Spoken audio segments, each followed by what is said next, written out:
Here we go, here we go, here we go. I'm not singing the song, we're not chanting about England. We're talking about here we go with Joshua Zirkzee in terms of his medical. Loads of updates on Joshua Zirkzee. After the stream this morning, we talked about the medicals being booked in and how close United were to certain targets.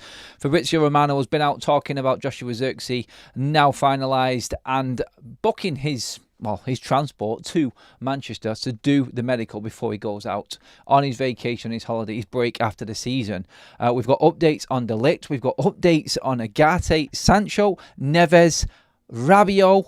Oh my God, what's happened in the last couple of hours, guys? We've got so much to get through. Please get involved. Get in the live chat right now. Get involved in the poll. I've put a poll up asking how much you think Manchester United are going to spend this summer. 100 million, 150 million, 200 or more. Get involved in the chat right now. I want 700 likes on this video. That's your target today. Get doing it. Make sure you subscribe so you don't miss anything news-wise on Manchester United, guys, as well. I'm covering every single tiny little detail on shows. That's why we do 3 a day at 8, 12 and 6:30.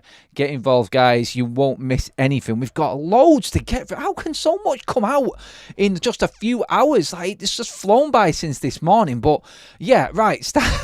Starting off with, obviously, the man himself, Joshua Zirkzee. After I finished talking this morning on the early morning roundup show, Fabrizio Romano came out on his YouTube. Obviously, he's seen the result last night. Zirkzee and De Ligt and Holland out of the Euro straight away. Everybody focuses on what's happening to the players, and two in particular, Zirkzee and De Ligt for Manchester United. Firstly, on De Ligt, what Romano has said on this one. Joshua Zirkzee is now getting ready to complete his move to Manchester United. He is waiting to travel for his medical and to sign. A breakthrough in talks is expected in this week between United and Bologna.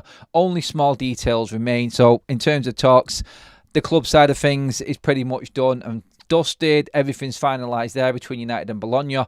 Zirkzee is now waiting to head over to Manchester to sign and do his medical, get it all out of the way, do the necessaries. Whether or not he's going to do a full-on picture day, whether he's going to do the usual holding of the shirts, you know the palaver that goes on when a signing is made, and then fly out on his holidays, his break. Let's not forget he was out on holiday at Disney with his family and then got called into the Dutch squad. So how much break he is going to have, or how much he already had, he wasn't involved in the camps in the early days, so he's had a couple of weeks. And I was talking this morning about him needing a break and then probably not going to be on Manchester United's tour. I don't know if it's different because he already has had a bit of time off and he's not played that much.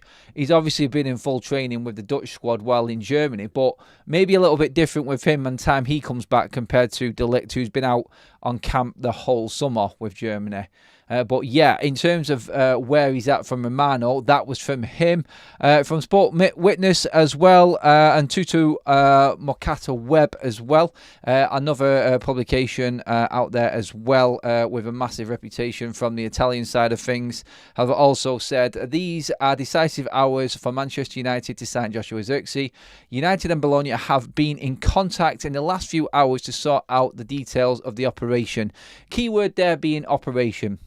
Operation in terms of the travel, signing, money's being sent, transfers, everything. That's what they talk about when they talk about operation. The details, and we're not talking about here minor details that have got to be agreed on stuff. The operation side of it is now what happens now that Zirkzee is available after his international duties and now can travel to United, how it works stage by stage on that side of things. So everything is completely in place. We talked, like I said earlier on this morning, about the medicals being booked. This is going to be the first one. I think we can safely say now, here we go. First signing for Manchester United this summer is going to be Zirkzee. We've been talking about it on show after show after show about who is going to be the first signing for Manchester United. Well, Joshua is in the house. We've seen him last night, embraces with Mainu, challenging with Luke Shaw, his new Manchester United teammates. We can now start getting Zirkzee shirts lined up. Is he going to get that number 9 shirt? That's another question in all of this, isn't it? Is he going to get that now? Who is going to get that 9 shirts? Well done, guys, for hitting the 100 like mark in record time, before 4 minutes, in fact. Thank you. Keep them likes and subscribes coming in, guys. You won't miss anything here on a FUTV. Mark Lambridge with a super chat. I hope it's not United medical team doing this medical. Well, if you heard the news yesterday as well, United have let 2 physios go as well. So 2 members of the medical team have already been kicked out of, not kicked out, but left Manchester United as well. So we wanted shake up in that medical department. We're getting that as well. So that is all finalised and booked in. Are you happy that it is Zirkzee first of all? I didn't think that Manchester United would be signing a forward first of all. I thought it would have been one of the defenders, but we talked about, and we're probably going to talk about in more detail, some of the defensive stories that are going around, i.e. the players that United are looking at to replace the likes of Raphael Varane. Camberwell, we talked about yesterday, not signing for Manchester United. I thought that was going to be the easier bit, maybe get them defenders in first, but the complications we've got with Yoro and Branthwaite and finalising De Ligt, that basically is why Zirkzee's come first. Kia Joorabchian has pulled a masterclass off in this one and made this move very quickly. So, yeah, we can put it down to agent, we can put it down to the player, and we can put it down to Ten Hag. I'm going to give some credit to Eric here for this one because he's the one that's made this move on very, very quickly. Romano himself has just said Ten Hag has already spoken to Zirkzee regarding getting him down, getting him to United, meeting the team, getting his medical done and making him feel comfortable. He has worked overtime to get this player in. He's basically done everything in his power to get Zirkzee over the line. So, Eric, well done in getting this signing done. Congratulations on that. That's for me. That's just to show everybody that I do appreciate things being done properly and I do appreciate progress. I just don't like excuses, that's all. And there's been none at all so far this summer. I'm happy to fight United's corner on every side with any fan because I think we're moving along very, very nicely this summer and I'm impressed and I'm loving it. I am. I'm absolutely loving what's going on right now with United. So we're in a position where that one, I feel we're going to be able to stop talking Zirkzee. Like the amount of pictures I've seen of Zirkzee over the last 2-3 weeks right now. Honestly, I just want to see him in the United shirt playing football. This stage of the season, like pre-season, when you're seeing all these images come up, all the reports and everything like that, you just get these players' heads like fixed, like the images fixated in your head. You go to sleep with them going round, don't you? They're like sheep. All you can think about is that player. Where's he going to fit in? Who's he going to play with? Is he going to get that shirt? It'd be better if he plays on the wing with him. Just, as an actual fan, your head does overtime, doesn't it? And I just want to see football. The one thing that annoys me with transfer windows, it's not so much the waiting, the agony, the disappointment, the ecstasy and everything like that when you do get a player over the line. It's the trying to figure out how they're going to play. You just want to see them play. You want to fast forward to the season just to get these players in the shirt and get them over the line, don't you? But yes, we are going to be seeing Zirkzee. He's a beast, any other man. Like, you don't have to see him come on the pitch. Like, he's built like an absolute tank. Man, he should be a powerlifter the size of his legs and the upper body strength that he looks like he's got. But I did see Luke Shaw beat him in the air last night. So credit to Lukey boy for getting up behind him and winning that header. Hopefully we haven't got another Weghorst in where we get a giant in our ranks and he can't bleed and head a ball or win a challenge. That's going to be interesting to see how good he is in the air as well. Cheers for the super chat, Mark, as well. Keep your comments coming in, guys. I am interactive on this show. We did the fast track one this morning. Obviously, I don't get a chance to speak to much of you or many of you in the comments section on that show. So we're going to bring in all of the comments now as well. Joseph says, Zirkzee set to be excited for the change of play in the final third. It's, well, if he starts, this is it, isn't it? This is it. Do you reckon that Manchester, here's a question for you all, do you reckon that Ruud van Nistelrooy coming into United right now, they're going to work on both of these players and make a decision? I don't think seniority will come into it. Maybe seniority won't come into this one now. You'll be looking at Zirkzee and Højlund both training at Carrington, and then United will pick. Like, Van Nistelrooy's new. He's going to give his word as a second-hand man to Erik Ten Hag. Yeah, Ten Hag knows Højlund, but if he's brought Van Nistelrooy in, Van Nistelrooy's going to have a say. If he thinks Zirkzee's better suited to what Ten Hag needs, then Zirkzee's going to start ahead of Rasmus Højlund. So that's going to be interesting how that dynamic works out on the training ground. I'm sure Rasmus will be more than receptive to competition. I mean, anyone at United now, if you're going to set new standards, has to come in with that mindset that you're not safe, you're never safe. Deal with it, impress, and you'll keep your place in the team. Nick says, none of the new signings will be on the start games of pre-season. They will holiday for at least 1 or 2 weeks. Yeah, more than likely, mate. More than likely, Nick. I'm not really bothered about pre-season as much at the start. Maybe we could see him come through for the Community Shield. I think most clubs are the same. Everyone who's fighting for the same positions, like up there at the top of the league with United, are at a disadvantage. A lot of clubs obviously fighting for the same players as well. A lot of them players all being on international duty. So you'd expect there to be quite a few teams not with their signings come the start of the season. So United no different to anybody else. And it does seem like everybody who we're going for has been on international duty, barring Euro and Branthwaite. So maybe we'll see them come in sooner. I mean, if we do sign one of them too, they will be right through the door at Manchester United. So, yes, I think that's the only one you could say we're definitely going to see maybe in any part of pre-season if we sign any of them two. The others, no, I'm with you on that one. I don't think they will. I'm surprised Ten Hag chose Zirkzee over Brobby, considering he was trying for Brobby last year. Honestly, I've never rated Brobby. I think he belongs where he belongs. Zirkzee, I know he offers something different, and Ten Hag likes that specimen of a striker, doesn't he? We've seen it with Haller when he was at Ajax, the big forward, the big target man. He's got it with Rasmus Højlund a little bit as well. He's now got it even more with Zirkzee. He obviously brought in Weghorst as a lone striker as well. Let's just say he likes a tall, strong centre forward. That's a definite with Ten Hag, isn't it? We can say that for certain. Hello to anyone who is just joining us. We're going through quite a lot this lunchtime. We're just on the Zirkzee news right now, nothing else. So get your comments coming in on Zirkzee if you're happy about that. Romano confirming United all but done, waiting to get him over to Manchester now to get him on his medical and get everything finalised and sign his contract. Literally, Romano's words were waiting for him to come over to Manchester for medical and to sign. That's when everyone can then start going, he's held the shirt up. That's one in the bag.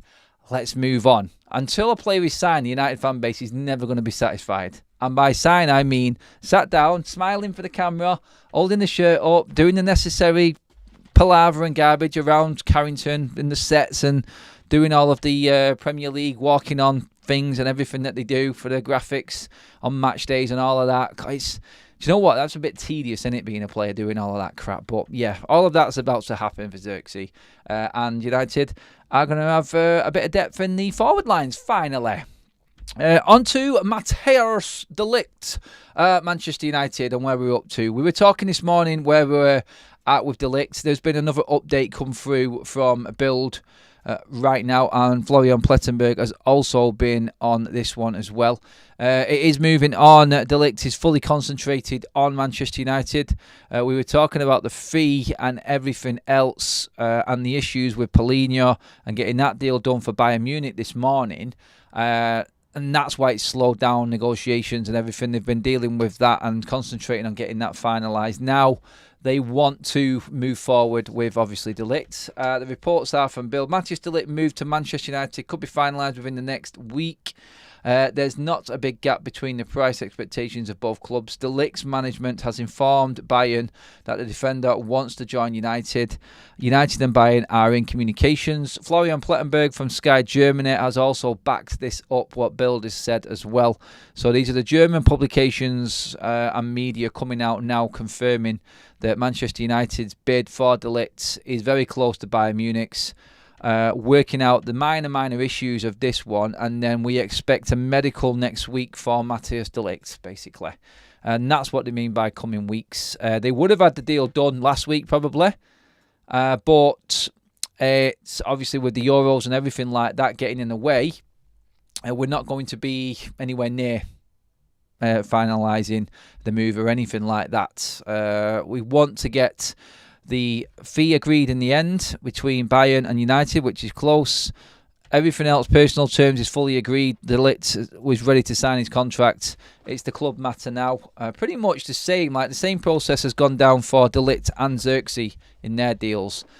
Communications with the club coming secondary to agree in personal terms, it would seem, but a bit different with Zirkzee with the agent and everything like that. But Bayern and United in communications right now just to finalise the fee, and then de Ligt will move even faster than Zirkzee, it would seem. Again, United ready in medicals for both of these players now, so that's where we're at. And yeah, we're on we're on the move with Zirkzee, definitely. De Ligt to follow shortly after. The question that we were asked earlier on, who he's going to sign first, I think everybody involved in that poll earlier on today was saying the same thing. It is going to be Zirkzee, and this has been confirmed today with Matthijs de Ligt coming in a close second. Not so much a photo finish, but definitely a respectable second anyway. Bayern are thought to be not really causing any issues with United in negotiations, and it's moving on very, very well. So, yes, moving on to the next bit of news, because there's loads. I'm sorry, I'm moving along fast. There's a lot to get through, guys. Loads of you in the room, well over 900, guys. Please keep liking the video and subscribing to make sure you're up to date with all content and all news coming out of Manchester United. We had a target of 700 likes today. We're already on the way to that, well over 200. Thank you, guys, mods and everyone for getting involved. Get your comments coming in. Zirkzee will bring players into play in the final third. Much better balance in the midfield too. They need to hurry up. Pre-season is next week. I don't think they're going to be in pre-season, mate. I think the new signings, like we said, they're not going to be ready in time. And not. Director of Football says, I really want to see more midfield sales and recognition. What's that? Reorganisation. Sorry, mate. My fault. Reorganisation of United's midfield. Balance is key. Mainu and Ugarte is a good start. And now we need to sort out the cam position, discipline / flair needed. Well, I have an update on the midfield situation. We talked about Scott McTominay this morning. Now that Palhinha's been finalised at Bayern, Fulham have got their funds and are ready to move on Scott McTominay. We're expecting a bid on Scotty from Fulham. Everton also interested as well. Will that come into the Branthwaite situation? We don't know yet. We don't know where we are. A lot stems on Euro actually giving United a decision. Hopefully that happens soon, like we said this morning. But the interesting thing with Ugarte now has come to light and reported. I'll bring up what's actually been said, actually. This has come from The Athletic, so you can take this as a definite issue for Manchester United. Sorry to say the word issue. I know you all like the thought of a midfielder like Ugarte coming in, but The Athletic claims that not every member of the hierarchy is sold on the idea of signing PSG midfielder Manuel Ugarte. It says that there is interest in the playmaker, but there is hierarchy over. There's hesitancy over whether to make a bid for the Uruguayan star. It is thought that discussions about a possible arrival are still in the early stages, with an approach not guaranteed. So, were we being fed false information that a bid has actually gone in for Ugarte? It seems to be changing this all the time. And I'm not surprised that we've also got news regarding Manchester United going back in for our favourite curly-haired ponytail midfielder, Mr. Rabiot. Adrian Rabiot. Oh... It's back! It's back, he's done, he's back again. Rabiot talks are rife right now again. Uncertainty over Ugarte. Let's talk about that first of all, though, because obviously we know what Manchester United need. We know we're interested in Ugarte. We know about the board and everybody else being well on and in great communications regarding the other signings that's going on. Everyone seems to be on the same page with everything else, but not Ugarte for some reason. Is there anything to do with Omar Barada arriving in next week? Got anything to do with Ugarte? Like, is he saying, look, hold off? Are we getting a voice of reason coming in right now and just giving us another sort of angle on everything? Everything seems to be moving in one direction, but there doesn't seem to be any, and this is good, there doesn't seem to be any sort of mix-up, doesn't seem to be any sort of disagreement in terms of people working within the new structure on certain signings. Everyone seems to be on board with everything. But I've not really got a problem with someone else having an issue with Ugarte. I'd like a second opinion on certain things. I don't want it to all just go one way. It's like, yeah, he looks good, let's go and sign him. We need to be in constant dialect in that structure, and we need to look at every single possible outcome of this. Like, does he fit what we need? Like, of course he looks like a good player. Maybe the fee is an issue. Maybe Omar Barada comes in and has got other ideas. Maybe someone actually there at United now, who's officially at the football club, thinks that Ugarte isn't the right man for Manchester United. We don't know. We don't know, obviously. But you also have to look at... There's a lot of people. There's a lot of cooks in the kitchen. And one person saying no is definitely going to throw a spanner in the works, because everybody has a say, and these are very specific roles at Manchester United with these new directors that we've got in right now. Stephanie Griffith, welcome back to the membership scheme. As well as being a mod, you are now a member, gifted by Tom Porter. Thank you, Tom. Get your thoughts in on this worrying sort of sign that United are uncertain about Ugarte. Now, we were told that bid was in, 38 million to be exact, in on Ugarte. And this came from, I think these stories were coming from Uruguay, ESPN, from the French side of things. So the Uruguayan and the French side were saying that the bids are in. The Athletic are saying this isn't the case now, that United are not... We said this morning that we're not as far down the line with Ugarte as we are with De Ligt and Zirkzee. I think that was clear, obviously, for Manchester United. But what you've got to look at here as well is that we have got a lot of members within this hierarchy. We've got a lot of board members. Obviously, people are going to want to have their say. We may have other targets that they want to look at as well. And I'm just thinking now, are we prioritising defence? Are we having to think twice about the midfield option because of things happening elsewhere? Do we need that money that we're supposedly putting into Ugarte to put into one of these defenders? Are we just holding off with the news of the finances that were released yesterday and United behind on financial fair play and all of that? Do we need to look at that in more detail as well? Are United just playing it safe? Ugarte is going to cost United a lot of money. Some will say it's not a lot, but there's no bid been accepted yet from PSG. We're hearing that there was a bid that went in, but nothing's been said about anything being accepted. The Athletic are saying there's no bid in now. So really, it's up in the air. We've got a lot of moving parts, like I said this morning. You've got Scott McTominay possibly leaving. Could we bring Amrabat back into Manchester United? Casemiro hasn't left yet, and there's no guarantee that that deal is going to be agreed on his personal terms with the Saudi Pro League. Do we have to hang fire in midfield? Eriksen's gone nowhere. We have got a lot of options there at the moment. Obviously, they're not great, and the strength in depth isn't full of quality. We do need cover there. I would like for Manchester United to move forward, to move Casemiro on. Someone in the board maybe saying, can Casemiro last another year? And we don't buy Ugarte. Maybe then he comes down, he's maybe cheaper next season. This is what Omar Barada did at Manchester City. He waited a year out. He went up and up and up. Nope, that's it. We're not bidding anymore. See you later. We've got another target. It may take another year. We'll adapt this season and then go back in. There is a football model and a football structure that he will not break.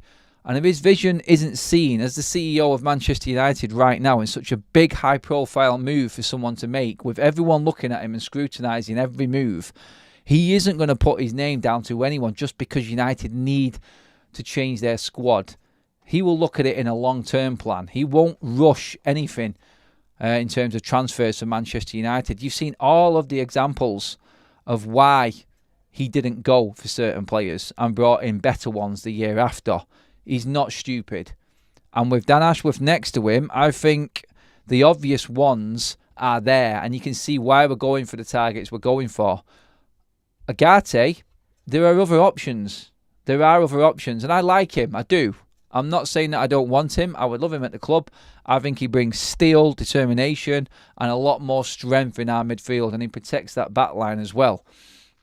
But you also have to look away from the football side of things. And I know when you just want to push the football side, it's all about the football.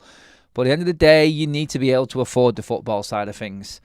And United can't afford to go over PSR and financial fair play regulations.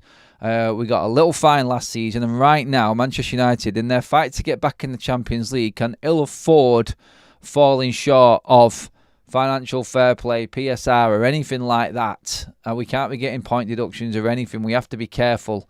And now, obviously, with the issue with Mason Greenwood, like we talked about earlier on, and something else I'm going to add to the issue with the finances in a minute, Minefield. Just steady on. Take a breath.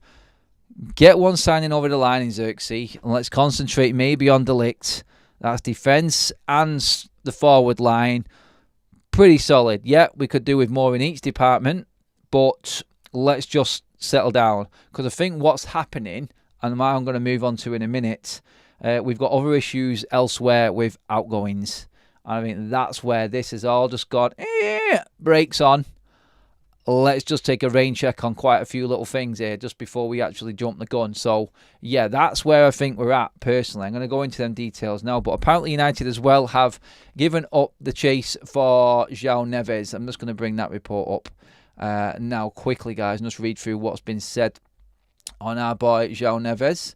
It's come from El Jogo again. That's the Portuguese side, Portuguese media. According to Portuguese newspaper El Jogo, as cited by Manchester Evening News, United have given up on their reported pursuit of Benfica midfielder Joao Neves.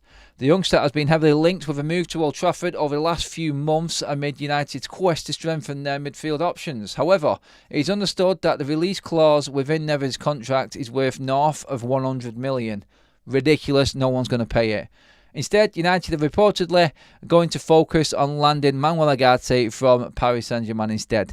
That last line there was basically put in because that is the latest rumour going around. That's probably how the publications work, just to finish the column and make it look like there's an ending to the story that they're putting in. But I said all along, like, Joao Neves has to be looked at in real terms. And in real terms, maybe he's better and cheaper next season. Next summer. Like, no one's going to bid 100 million for Joao Neves. It's never going to happen in a million years. No one's got that money. Real Madrid can't afford 17, 18 million for bleeding euro.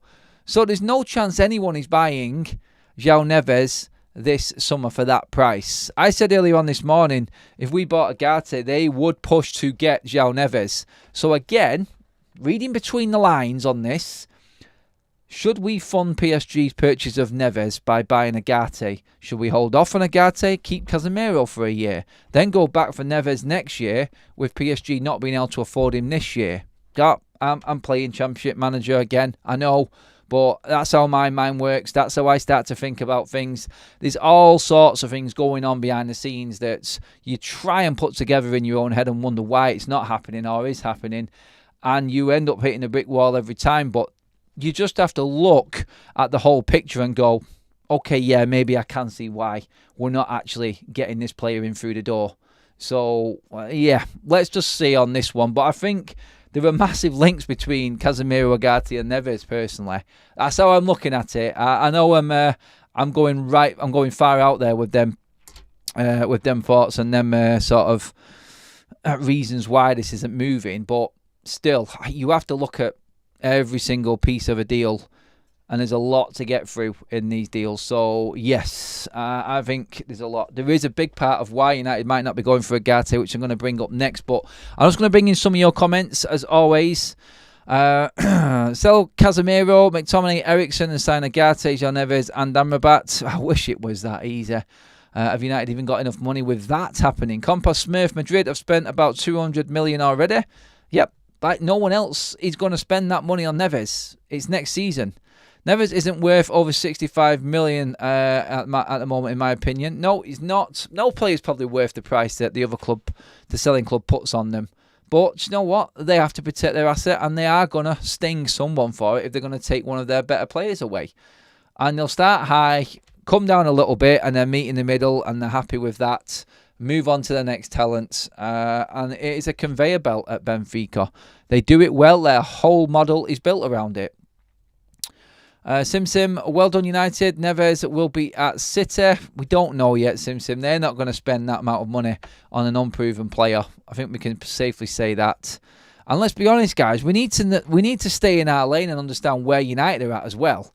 Because we're not in the Champions League, we're in the Europa League. There's no guarantee we're going to be in the Champions League next season. Whereas, if you looked at Arsenal, you looked at City, possibly Liverpool as well, you're pretty much nailed on, aren't you, for being in the Champions League and playing in the best tournament in the world. So players will look at that as well. And if someone goes to City ahead of United, with our red-tinted glasses on, we will never understand it and laugh it off like it's ridiculous. But in a player's mind coming from abroad, with United the way they've been the last decade, and you've got City and the way that they're run, and the progression that they've made, you are going to be attracted to City in a way, aren't you? So, yes. Stephen says, let him go to Liverpool, do for 100 million. No way. Not going to do that for 100 million. Al Franco says, come on, folk, let's get them likes going. Over 1,000 views, only just over 300 likes. Very true. We're well over 1,000 in the room. We should be well up there on the likes. Let's get up past 500 on a live stream, guys, if we can. And then we're definitely going to hit that 700 target that I've given you. We could even get 1,000 likes on this video if you really want to do it. Let's get into some more comments. Bruno wanted Neves, said Babs. Yes, he probably did. But Bruno hasn't got the money, I'm afraid, Babs. He's got the money in his own life, but he ain't got the money to buy Neves. No one bleeding has. Nick Hughes, what about the Mayor of War, Ton Marseille having a pop? I've been there. Scary stuff. Nick, I talked about that this morning. There is an issue now. Mason Greenwood has been affected by them comments from the Mayor of Marseille. That's on this morning's video, guys. So definitely check that video out just to see what's been said on that one. I'm going to touch on it again a little bit in a minute. But Mag for Life says, how's Ashworth settling in? I don't know why you're laughing, mate. He's settling in very well, actually. United moving along nicely. We couldn't be happier right now with the way our football club is being run behind the scenes.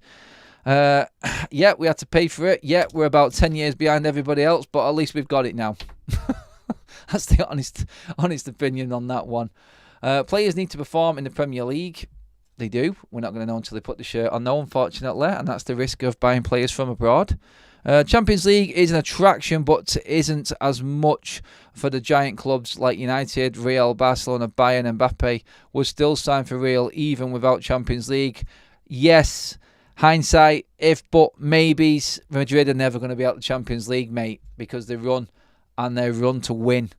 United have fallen away. We bought a businessman in who wanted to make money. That's the difference. Madrid and United are completely different run football clubs. And you only have to look at their stadium and what they've done and what they've afforded. And how they're still competing and bringing the best players in. They're an absolute beast. Absolute beast. Moving on to the next bit that I wanted to talk about, which is the other reason why I don't think United are going all in on Ugarte, are sort of the issues behind the scenes. And, yeah, it is. Here's that name again. You ready for it? Mr. Jadon Sancho. I'm going to bring up this story now, actually. Oh, damn. There it is. Okay. Our man at Juventus, the one I keep mentioning, the one I said that brought up the Zirkzee news, he's on the Italian side of things. He's the communications officer for Juventus. And he does a lot of Manchester United stuff as well. He's got it in his profile. Nick Seminararo. That's how you say it. He's a mouthful, his second name. It really is. But he's been on the ball with so much this summer that I had to sort of just quote him out again. But his look on the Jadon Sancho situation, bearing in mind he was right on a few other things that have gone on this summer. It's the reason why I've actually brought it up. And I've seen a few more people are now following him. Serious people are now following him as well. Juventus are ready to close on Manchester United's Jadon Sancho. Red Devils have opened up a loan deal as revealed below, which says the two clubs have found an agreement that satisfies everyone. Loan with option to buy. Oh, don't like that, as Juventus wants, in brackets. But with obligation under certain conditions, as United wants, in brackets. Juventus now have to sell Federico Chiesa. There was rumours yesterday and the day before about a swap with Chiesa and Sancho. Everybody KO'd that deal in my chat. I don't think anyone wants Chiesa in. Chiesa from 2 years ago, 3 years ago, get him in this football club now. He has had decent games in the Euros, in the group stage, not too bad. But very inconsistent. Outstanding player on his day and levels, serious levels, this guy. But right now, a player I don't think United can be taking a risk on. We need the money in for Jadon Sancho. No one has got a bean. I said it before, no one has got enough money to spend this summer. And when you get stupid prices being thrown around by clubs, you just have to laugh them off. It's like Everton's for Branthwaite. It's not worth 70 million. No one has got 70 million. And yes, they want to keep him. I understand that, and they can put whatever price they want on him. But you do have to be realistic when you look at people like Branthwaite. You have to be realistic when you price him up as well, because he's never going to be sold. There's no guarantee he's going to get any better at Everton. You then could start turning that player against the club because you're not letting him progress. As soon as they get a taste for England, they start talking to players playing in the Champions League and in Europe and travelling the world. The players get a taste for it. Everybody wants to improve. Wayne Rooney was a Blue and always a Blue. He signed for United instantly. Like, Branthwaite will go to United. He knows what's there. You only have to look at Kobbie Mainoo right now, Alejandro Garnacho. Both players in a major international final because they're playing at Manchester United. I'm not saying that because of it, smaller clubs are not going to get that chance. But you're going to be thrust into the limelight. If you're playing in bigger competitions, you're going to get a better chance at international level if you're playing in the big comps at club level. And this is what these young players think about. And you know what? In their lives, they're like, oh, I've got plenty of time. And we talked about this with Yoro yesterday. Like, he's got time. He could still go United and still move on again, even if he wanted to later down the line. But one thing they won't do is miss out on an opportunity to go to a bigger club. Like, no disrespect to Lille, no disrespect to Everton. Clubs of this size, they're not going to be consistently in Europe like the big guns are. And this is where the young prospects want to play. So you run the risk of turning a player against what's happening. As soon as they go to England and get a taster of it, their heads are turned. We know Branthwaite has already said he wants to come to United. You are now using a player in your team that, I'm not going to say doesn't want to be there. He's professional and he will do a job still. But he could get an injury in the season. He could have an absolute catastrophe. Like, there's a big offer on the table right now. I understand Everton want to keep him for another season. I get it. I do. And you know what? There may be a reason. There may be something in line for United where Branthwaite does come next season to the club. We don't know, obviously. But I just feel like the prices being brandished out there are absolutely ridiculous. And the people need to understand the market right now. Like, not a lot of clubs have got a lot of money. Juventus, one of the biggest clubs in Europe, they're in the Champions League and getting this Champions League money. And they cannot afford Jadon Sancho for 40 million. Something drastically going wrong. I mean, the finances and the way it's run in Italy is different to the Premier League. I understand that. And we need to take that seriously. But I just look at Jadon Sancho's situation. I don't like the fact that they've said option to buy. I'm guessing he plays a certain amount of games and the obligation to buy kicks in. United will negotiate this deal in. There'll be a sell-on clause as well on top of that. Maybe this is just the way that it has to be. United will get a loan fee out of Jadon Sancho as well. And his wages will be off the book. And trust me, when it comes to balancing your books and taking Jadon Sancho's wages off, and that's somewhat, God knows how much per year, think about what that does to PSR and what we talked about earlier on in financial fair play. When you take so many players' wages off, and you're taking nearly, 50, 60 million off the books for the season with the players that have gone. Yes, we need to bring other players in and put them on wages, but they'll be nowhere near. Even if you half the wages of the players that are leaving with the players that are coming in, you're still saving, 30, 40 million a year. That's a big chunk off financial fair play. And that's how I think United are looking at balancing the books. But he needs to be gone. And so does Mason Greenwood.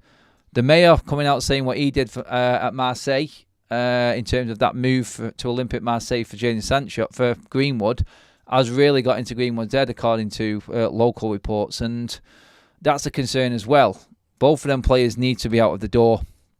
And it will save United well over 300 grand. With Donny gone as well, that's over 400, nearly 450 of them alone. United are saving right now, in terms of players that have left, over £1 million a week in wages. That's astronomical. It just goes to show the effect of Ineos coming in and getting down to work. And they have had a big, big impact on Manchester United so far. I think anyone can deny that. Tom Porter, 7 months a member. Whoa, Tom, what a legend. Can't wait for the new season, he says, with his comment there. We've got a super chat also in from Young Got Raws. You got Ross, sorry.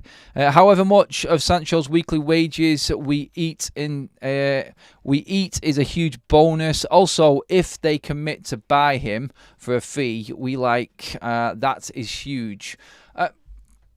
That's exactly what I just said. Exactly what I just said. Like, loan fee, wages gone, big saving, and I think United will negotiate in an option to buy. Maybe 25, 30 games have to be played or something like that. It's probably going to be 30, to be fair. I think he will play them games. I think he will. He managed quite a lot for Dortmund in half a season. So I think United will put something in there that sort of works for them. They're not going to be stupid and be ripped off by Juventus with this one. So, I mean, guys, are you happy with that? Get in the comments now. Let's see what we've got in the poll right now. We've had over 1,200 votes. Wow, record number of votes, guys, in the poll. Thank you. How much will United spend this summer on transfer fees? Bearing in mind, don't take this out of context, guys, as well. So I can see loads of people going on the comment section later saying, financial fair play, and then you're asking us if we're going to spend 200 million. Structured 200 million, as in, like, you don't pay the fees up front. That's what I'm saying. 100 million, 150 million, 200 or more. 11% of you have gone for more than 200 million. I can see it. But I also think things are happening right now which is going to stop us getting to that mark. I'm on the 150 million.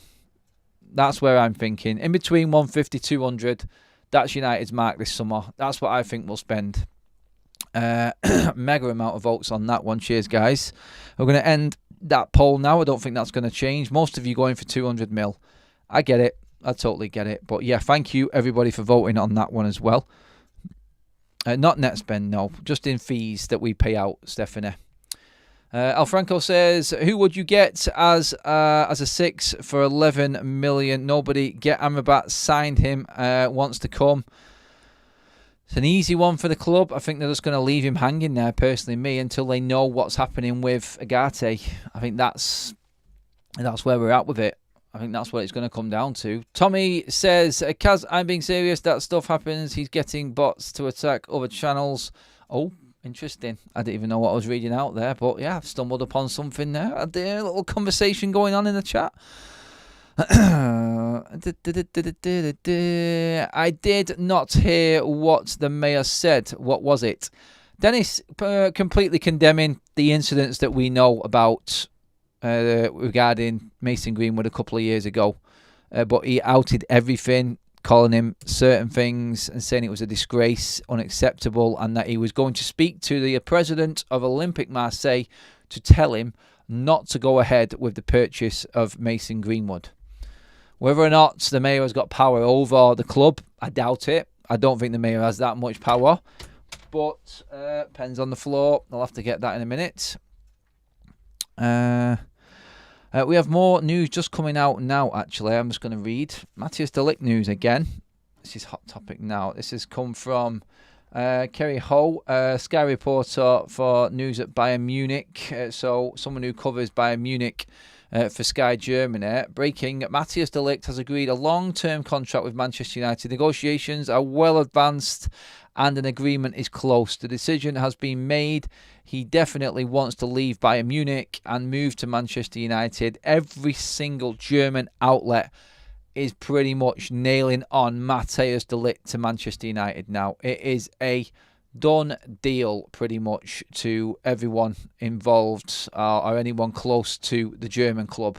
So yeah, let's just look at it that way. I'm just going to refresh now and double check, make sure that I've not missed anything else. Yeah, same few people are saying exactly the same thing. Florian Plettenberg has come out just in the last few minutes also. We know Sky Germany again. Manchester United and Bayern Munich are in advanced talks over the transfer of Matthijs de Ligt. De Ligt has informed Bayern that he wants to join Manchester United with immediate effect. Verbal agreement between United and de Ligt about a long-term contract is done. Agent Pimenta is now working on the final details to get the deal done and sealed. Medical not yet booked. Okay, so it's as far as Everything's in place. Final details on the fee between United and Bayern. Then the medical being booked in. That's where we're at. Just in now regarding Matthijs de Ligt, guys. So, yes, that's your full-on update on Matthijs de Ligt. Where we're at with Zirkzee. His medical is booked. Just to go over everything again.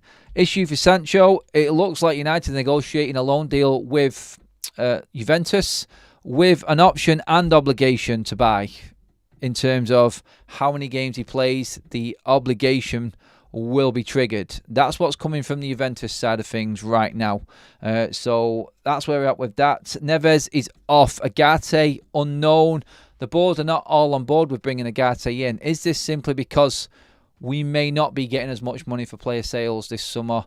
Everyone will do their own sums and their own maths and come to their own outcomes and reasons why this isn't happening. But yeah, it's going to be an interesting one, and I think there's going to be more news. I think I'm going to be talking more about this, maybe even today, actually. So stay tuned. Make sure your notifications are on and you subscribe to Forever United TV, guys. We are 35 likes away from a 500 mark, well, live. Epic effort. Let's all give the video a like before we finish up. That would be fantastic. Thank you again for all the contributors. Just going to read a few more comments out. It's essential we sign 2 centre-backs. Lindelof and Maguire will move on limited playing time. By the way, guys, there was another little bit of news. I was talking about McTominay earlier on, and they want to get, apparently, the actual structure and the way that they want to structure the summer is that they want to get signings in before they let players go. They want to secure players and then work on everything else after that. Whether that's dangerous or not, with how our financial figures are looking and us scraping by financial fair play I don't know. But in the football side of things, I like it. It's a sensible way to do it. Back yourself to sell the players. Make sure that you get your targets in, though, first of all, because they're the ones that are going to earn you the money. They're the ones that are going to get you back into the top 4. So if you want to back a manager and give him the best opportunity, that's the way to do it. But guys, that is our roundup all done. Lunchtime show finished. Thank you, everybody. We're just creeping up to that 500 like mark. Now I can see you all putting a good effort in at the end. Thank you. I'll be live again at 6:30. This was your 12 o'clock. We had the early show at 8. Record numbers for both guys. I love you all. You're absolutely amazing. Make sure you stay tuned in for everything going on. I'll be all over it, guys. Subscribe, like, share the video, please, guys. That is important as well. If you can just share it out for other people to get involved in. I'm in the comment section after this show finishes, guys. So if you've got any questions or anything you want to put across, get your comments in after the live is finished, please. I want to know what you're thinking. I can't read every comment out because there's so many in there. I want to hear from you guys after the show's done. Get your comments in so we can get back to you as well on that. I do like to use some of the comments in content coming up as well. So make sure you get all over that because you guys are important and this is your show as well as mine. We're in this together. This is a proper fan channel, guys. And that's us for now. Out until 6:30. See you then, guys. Thank you, everybody. Have a great rest of